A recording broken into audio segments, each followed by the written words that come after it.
నేడు మంగళగిరిలో పవన్ కళ్యాణ్ భేటీ కానున్నారు. ఉమ్మడి గోదావరి జిల్లా ముఖ్య నేతలతో సమావేశం నిర్వహించనున్నారు.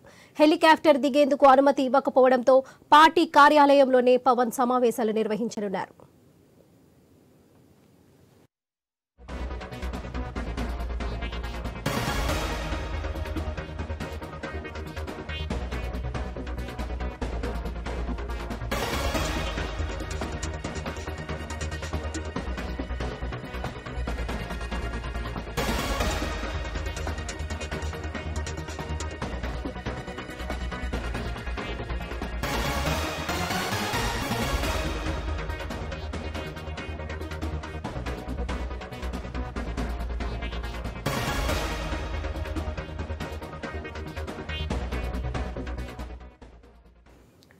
నేడు మంగళగిరిలో పవన్ కళ్యాణ్ భేటీ కానున్నారు. ఉమ్మడి గోదావరి జిల్లా ముఖ్య నేతలతో సమావేశం నిర్వహించనున్నారు. పవన్ కళ్యాణ్ హెలికాప్టర్ దిగేందుకు అనుమతి ఇవ్వకపోవడంతో పార్టీ కార్యాలయంలోనే పవన్ సమావేశాలు నిర్వహించనున్నారు.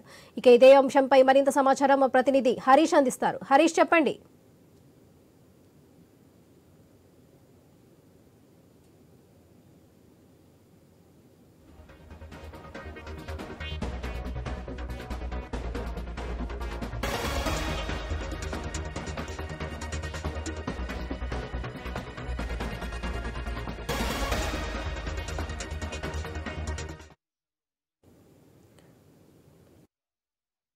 కళ్యాణ్ భేటీ కానున్నారు. ఉమ్మడి గోదావరి జిల్లా ముఖ్య నేతలతో సమావేశం నిర్వహించనున్నారు. పవన్ కళ్యాణ్ హెలికాప్టర్ దిగేందుకు అనుమతి ఇవ్వకపోవడంతో పార్టీ కార్యాలయంలోనే పవన్ సమావేశాలు నిర్వహించనున్నారు. ఇక ఇదే విషయంపై మరింత సమాచారం మా ప్రతినిధి హరీష్ అందిస్తారు. హరీష్, చెప్పండి. ఇవాళ ఉమ్మడి నల్గొండ ఉమ్మడి గోదావరి హరీష్ లక్ష్మి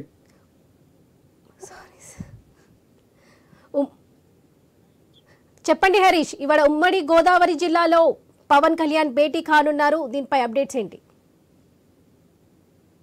లక్ష్మి, ఏపీ రాజకీయాలు రసవత్తరంగా మారుతున్నాయి. ప్రధానంగా చూస్తుంటే కనుక సాధారణ ఎన్నికలు సమీపిస్తున్నటువంటి నేపథ్యంలో ఎన్నికలకు సంబంధించినటువంటి అంశాలపై ఆయా రాజకీయ పార్టీలు పోటాపోటీగా కార్యక్రమాలు నిర్వహించేందుకు ప్రయత్నం చేస్తున్నారు. అందులో భాగంగానే ఈ రోజు పవన్ కళ్యాణ్ పార్టీ కేంద్ర కార్యాలయంలోనే పార్టీకి సంబంధించినటువంటి నియోజకవర్గాల నాయకులు ఉమ్మడి గోదావరి జిల్లాలకు సంబంధించినటువంటి నాయకత్వంతో సమావేశం కాబోతున్నారు. ప్రధానంగా చూసుకుంటే కనుక ఇప్పటికే పవన్ కళ్యాణ్ ఆయా నియోజకవర్గాల్లో పర్యటించేందుకు హెలికాప్టర్ లో అక్కడ స్థానికంగా అందుబాటులో ఉండేందుకు సమావేశాల్లో పాల్గొనేందుకు ప్రయత్నించారు. అయితే అధికారులు హెలికాప్టర్ దిగేందుకు అనుమతి ఇవ్వలేదన్నటువంటి ఒక ప్రధానమైనటువంటి రాజకీయ ఎజెండాను సిద్ధం చేసుకున్నటువంటి జనసేనాని ఈ రోజు పార్టీ కార్యాలయంలోనే ఆయా పార్టీలకు సంబంధించినటువంటి నాయకులతో సమావేశం కాబోతున్నారు. ఇందులో భాగంగానే ఎన్నికలకు సమావేశం చేసేటువంటి పనిలో ఉన్నారన్నటువంటి ఒక సంకేతాన్ని పార్టీ కార్యాలయం నుంచి అందుతున్నటువంటి సిచ్యువేషన్ మనకు కనిపిస్తుంది.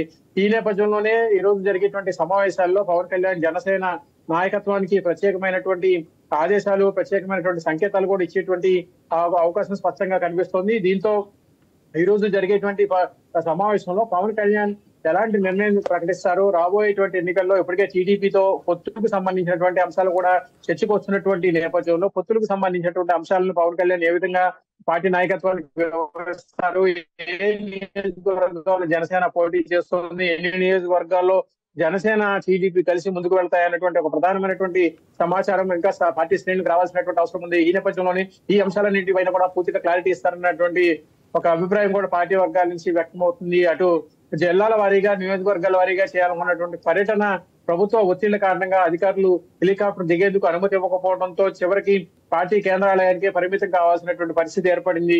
ఈ నేపథ్యంలోనే పార్టీ కార్యకర్తల నాయకత్వాన్ని అందరినీ కూడా పార్టీ కేంద్ర కార్యాలయానికి పిలుచుకొని పవన్ కళ్యాణ్ సమావేశం కాబోతున్నారు. ఈ విషయాలన్నింటినీ కూడా అధికారంలో ఉన్నటువంటి ప్రభుత్వం, ప్రతిపక్షంగా ఉన్నటువంటి పార్టీల పైన ఎలాంటి ఒత్తిడి తీసుకొస్తుంది, ఎలాంటి ఇబ్బందికరమైనటువంటి సిచ్యువేషన్లకి దారి తీస్తుంది అన్నటువంటి అంశాలను కూడా పార్టీ శ్రేణులకు వివరించడంతో పాటుగా భవిష్యత్ కార్యాచరణ, సీట్ల సర్దుబాటుకు సంబంధించినటువంటి అంశాలపైన కూడా పవన్ పార్టీ శ్రేణులకు క్లారిటీ ఇస్తారన్నటువంటి ఒక అభిప్రాయం పార్టీ